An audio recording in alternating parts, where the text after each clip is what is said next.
Hello guys, आप सभी का आपके अपने चैनल माई ज़िगज़ैग आर्ट में स्वागत है। आज हम जानेंगे 1919 का जलियांवाला बाग हत्याकांड के बारे में, जो कि इम्पॉर्टेंट है हम सभी के लिए। तो उसके बारे में हम थोड़ा सा जानते हैं कि जलियांवाला बाग हत्याकांड क्या था। जलियांवाला बाग हत्याकांड, जो कि 13 अप्रैल 1919 को ये घटना घटित हुई थी। अमृतसर हिंसा से सर्वाधिक प्रभावित हुआ। जो अमृतसर था वो हिंसा से सबसे ज़्यादा प्रभावित हुआ। शुरू में प्रदर्शनकारियों ने किसी प्रकार की हिंसा नहीं की, यानी कि जब जो पहल चल रही थी तो उस समय शुरू में तो प्रदर्शनकारियों ने कोई भी हिंसा अपने हाथों नहीं की, अहिंसा को अपनाया। भारतीयों ने अपनी दुकानें बंद कर दी और खाली सड़कों ने ब्रिटिश सरकार द्वारा दिए गए धोखे को लेकर भारतीयों की नाराजगी जाहिर की। 9 अप्रैल को राष्ट्रवादी नेताओं सैफुद्दीन किचलू और डॉक्टर सत्यपाल को ब्रिटिश अधिकारियों ने गिरफ्तार कर लिया। तो 9 अप्रैल को जो राष्ट्रवादी नेता थे डॉक्टर सैफुद्दीन किचलू और डॉक्टर सत्यपाल, इनको ब्रिटिश अधिकारियों ने गिरफ्तार कर लिया। इस घटना से हजारों भारतीयों में रोष व्याप्त हो गया। सभी जितने भी भारतीय थे, इससे उनके मन को ठेस पहुंची और उन्होंने अपने दुख को जाहिर किया और वे 10 अप्रैल 1919 को सत्याग्रहियों पर गोली चलाने तथा अपने नेताओं डॉक्टर सत्यपाल व डॉक्टर किचलू को पंजाब से बलातू बाहर भेजे जाने का विरोध कर रहे थे। तो जब इन्होंने नाराज़गी जताई कि डॉक्टर सत्यपाल जो किचलू थे, सैफुद्दीन किचलू और डॉक्टर सत्यपाल, इनके गिरफ्तार के विरुद्ध इन्होंने नाराज़गी जताई। जल्द ही विरोध प्रदर्शन ने हिंसक रूप ले लिया। अब क्या हुआ, स्थिति बिगड़ती गई। जब इन दोनों राष्ट्रवादी नेताओं को गिरफ्तार किया गया तो सभी भारतीयों ने नाराज़गी जताई और विरोध प्रदर्शन ने हिंसक रूप ले लिया। चूँकि पुलिस ने गोली चलाना शुरू कर दिया, जिसमें कुछ प्रदर्शनकारी मारे गए, जिससे काफ़ी तनाव फैल गया। दंगे में 5 अंग्रेज भी मारे गए और मार्सेला शेरवुड, एक अंग्रेज मिशनरी महिला जो साइकिल पर जा रही थी, को पीटा गया।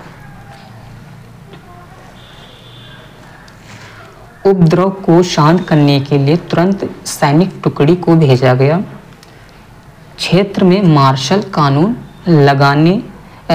लागू करने और स्थिति शांतिपूर्ण बनाए रखने की जिम्मेदारी वरिष्ठ ब्रिटिश अधिकारी ब्रिगेडियर जनरल रेजिनाल्ड रॉयर को सौंपी गई। यहाँ पे आप इनका नाम ज़रूर याद रखिए।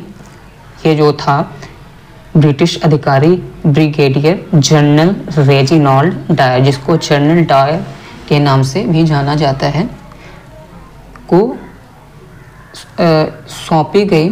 डायर ने हालांकि 13 अप्रैल 1919 को एक घोषणा जारी की कि लोग पास के बिना शहर से बाहर ना जाएं। इसने एक ऐसा नियम बना दिया कि कोई भी बिना पास के एंट्री नहीं कर सकता है, ना कोई बाहर जा सकता है।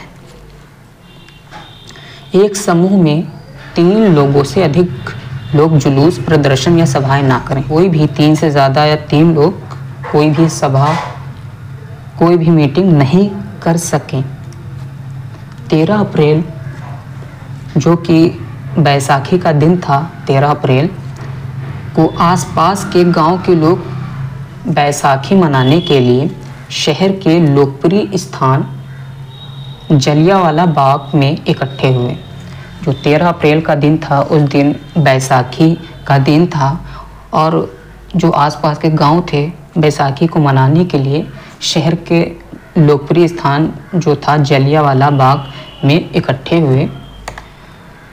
जो जनरल डायर की घोषणा से अनजान थे, उनको ये नहीं पता था कि यहाँ कुछ बड़ा होने वाला है या जनरल डायर यहाँ पे कुछ करने वाला है। इन सभी चीज़ों से वो अनजान थे। स्थानीय नेताओं ने भी इसी स्थान पर एक विरोध सभा का आयोजन किया। जब यहाँ पे सभी लोग एकत्रित थे, बैसाखी का दिन मनाया जा रहा था, तो कुछ वहाँ के नेताओं ने भी वहाँ एक सभा रखी, आयोजन किया गया। त्योहार के आयोजन के बीच विरोध प्रदर्शन बैठक भी शांतिपूर्ण तरीके से चल रही थी। उसी त्योहार जो वहाँ बैसाखी का दिन मनाया जा रहा था, उसी में एक ये विरोध प्रदर्शन की बैठक चल रही थी, वो भी शांतिपूर्ण तरीके से चल रही थी, जिसमें 2 प्रस्ताव, एक था रोलेक्ट अधिनियम की समाप्ति और 10 अप्रैल की गोलीबारी की निंदा। तो 2 इन्होंने प्रस्तावों पर मीटिंग चल रही थी, रोलेक्ट अधिनियम और गोलीबारी की निंदा जो 10 अप्रैल को हुई थी, पारित किए गए। जनरल डायर ने इस सभा के आयोजन को सरकारी आदेश की अवहेलना समझा। उसने ये समझा कि यह बिना परमिशन के यहाँ पे एक सभा हो रही है, सरकार के विरुद्ध उसने ये अवहेलना समझी तथा सभा स्थल को सशस्त्र सैनिकों के साथ घेर लिया। अब वहाँ जो एकत्रित थे सभी भारतीय जो वहाँ बैसाखी का त्यौहार भी मना रहे थे और कुछ वहाँ पे सभा चल रही थी नेताओं के द्वारा, तो अब ये जनरल डायर वहाँ पर आता है अपनी सैनिकों की एक टुकड़ी लेकर, जो सभी हथियारों से लैस थे, हथियार हाथ में थे। और ये जो भीड़ थी, जो सभी लोग बैसाखी का दिन मना रहे थे, ये निहत्थे थे, इनके पास कुछ भी ऐसा चीज़ नहीं था जो सरकार को नुकसान पहुँचे। और इन सभी चीज़ों से वहाँ की भीड़ अनजान भी थी कि यहाँ कुछ बड़ा होने वाला है। जनरल डायर वहाँ आता है और चारों तरफ से जलियांवाला बाग जो था, चारों तरफ से उसको घेर लेता है। चारों तरफ वहाँ के सैनिक उनको घेर लेते हैं और फिर क्या करता है, बिना कोई वारंट दिए, बिना कोई अनाउंस किए, बिना कोई जानकारी दिए उन सैनिकों को गोली चलाने का आदेश दे देता है। बिना चेतावनी के उन सभा पर, उस सभा जो वहाँ सभा हो रही थी, गोलियां चलाने का आदेश दे दिया। लोगों पर तब तक गोलियां बरसाई गईं जब तक सैनिकों की गोलियां समाप्त नहीं हो गईं। जनरल डायर ने आदेश दे दिया कि इन पर गोलियां चलाओ और वो जो सैनिक थे उन्होंने उस निहत्थी भीड़ पर गोलियां जब तक चलाते रहे जब तक उनकी गोलियां समाप्त नहीं हो गईं। सभा स्थल के सभी निकास मार्गों के सैनिकों द्वारा घेरे होने के कारण सभा में सम्मिलित निहत्थे लोग चारों ओर गोलियों से छलनी होते रहे। अब जहाँ से निकलने के जो द्वार थे, जहाँ से दरवाजे थे, जहाँ भी कोई रास्ता था, उन रास्तों को सैनिकों ने घेर लिया, बंद कर दिया कि कोई भी उस भीड़ से भाग ना पाए, कोई भी ना इधर उधर जा पाए। चारों तरफ से घेर कर उन पर गोलियां चलाई गईं और सभी गोलियों से छलनी होते रहे। इस घटना में लगभग 1000 लोग मारे गए, जिसमें युवा थे, महिलाएं थीं, बूढ़े थे, बच्चे सभी शामिल थे। उन पर गोलियां चलाई गईं, सभी ने अपनी जानें दी। कोई भी इधर उधर नहीं भाग सकता था क्योंकि जो सैनिक थे उन्होंने सभी रास्तों को बंद कर दिया था। जलियांवाला बाग हत्याकांड से पूरा देश स्तब्ध रह गया। वहशी क्रूरता ने देश को मौन कर दिया क्योंकि ये एक जेनोसाइड था, पूरी तरीके से एक जेनोसाइड था। उस निहत्थी भीड़ पर जो वहाँ एक बैसाखी का दिन मना रहे थे, एक शांतिपूर्ण तरीके से एक सभा चल रही थी, जो इन सभी चीज़ों से अनजान थे कि वहाँ पे जनरल डायर आएगा और उन पर गोलियां बरसा देगा। जलियांवाला बाग हत्याकांड से पूरा देश स्तब्ध रह गया। वहशी क्रूरता ने देश को मौन कर दिया। पूरे देश में बर्बर हत्याकांड की भर्त्सना की गई। चारों तरफ चर्चा फैल गई, चारों तरफ निंदा की गई कि ये एक जेनोसाइड है, जो उस निहत्थी भीड़ पर गोलियां चलाई गई हैं। उस समय रविंद्रनाथ टैगोर ने विरोध स्वरूप अपनी नाइटहुड की उपाधि त्याग दी। जो अंग्रेज़ों ने उन्हें एक उपाधि दी थी नाइटहुड की अंग्रेज़ों ने रविंद्रनाथ टैगोर जी को नाइटहुड की उपाधि दी। तो जब हत्याकांड, जलियांवाला बाग हत्याकांड उनको पता चला, उनकी जानकारी में आया, तो उन्होंने विरोध स्वरूप नाराज़गी जताने के लिए उन्होंने अपनी नाइटहुड की उपाधि त्याग दी तथा शंकर राम नागर ने वायसराय की कार्यकारिणी से त्यागपत्र दे दिया।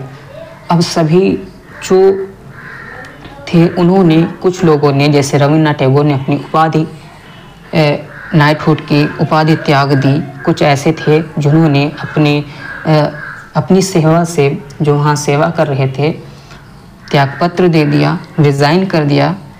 और कुछ लोगों ने अलग अलग तरीके से अपनी नाराज़गी जताई।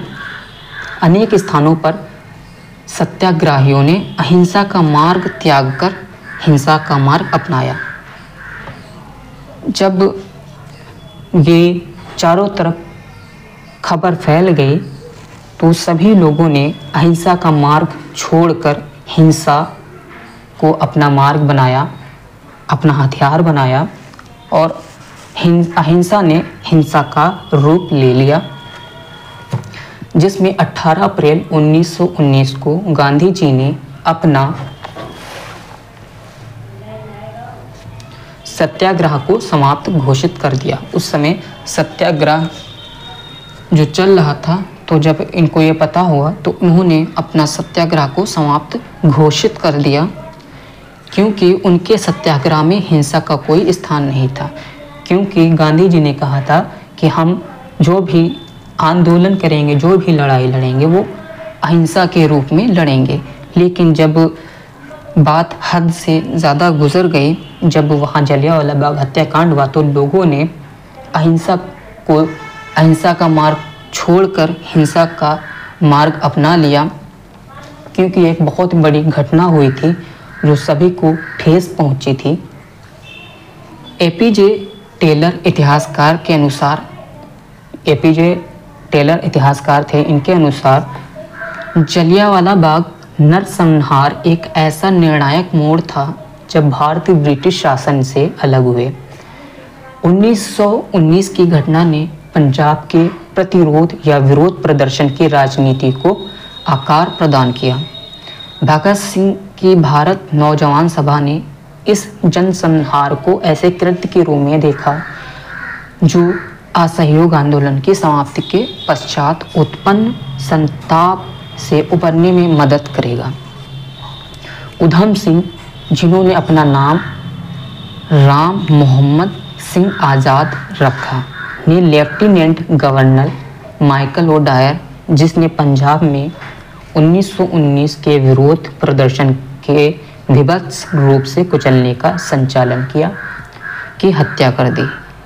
उसने उधम सिंह जी ने माइकल ओडायर की हत्या कर दी, जिसके लिए उन्हें वर्ष 1940 में फांसी की सज़ा दी गई और वर्ष 1974 में उनकी अस्थियों को भारत लाया गया। तो ये हम लोगों ने जलियांवाला बाग हत्याकांड के बारे में कुछ इम्पोर्टेंट बिंदु देखे हैं, जो कि उस समय का ये जेनोसाइड था, जो वहाँ शांतिपूर्ण तरीके से सभा चल रही थी, उस पर गोलियां बरसाई गई, गोलियों से छलनी किया गया और सभी रास्ते बंद कर दिए गए कि वहाँ से कोई भी भाग ना सके। वो आज भी वहाँ अमृतसर में ये जलियांवाला बाग हत्याकांड स्मृति के रूप में वहाँ देखा जाता है। वहाँ सभी जाते हैं, आज भी वहाँ गोलियों के निशान देखे जाते हैं और जो जो शहीद हुए थे उनकी स्मृति में वहाँ कुछ ना कुछ यादगार हैं, गोलियों के निशान हैं। वो सरजमी है जहाँ पे ये जलियांवाला बाग हत्याकांड हुआ था। तो उसके बारे में हम लोगों ने थोड़ा सा पढ़ा है। तो अगर ये मेरी वीडियो अच्छी लगी हो तो प्लीज़ लाइक करें, शेयर करें और मेरे चैनल को सब्सक्राइब ज़रूर करें। Thank you so much.